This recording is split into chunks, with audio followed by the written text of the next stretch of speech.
This is Atlantis and Aaron, and we're going to be telling you about our pig, 2 Oinks, which is 22 centimeters, which means she's approximately 100 days old.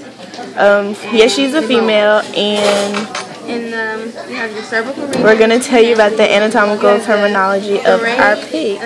So the first part we have is the anterior region, which is kind of like above the head. You have the posterior region, which is down here, kind of like by the anus.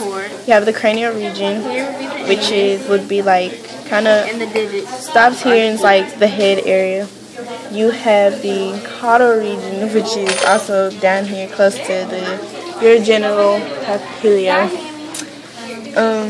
You have the dorsal region, which either way you turn the pig, it'll be right here. Ventral is kind of the stomach area. Lateral, which means like this, since this is the medial / the midline, lateral will be like you're cutting away from the midline, so it'll be like kind of on the sides. And then we have proximal versus distal. Proximal would be like if we had a certain reference point, then proximal would be closer to that reference point versus distal being more distance from that reference point. And then superficial versus deep. Superficial is closer to like the surface of the skin versus deep is like going towards the muscle and the bone area. And then last but not least, you have the right side and the left side.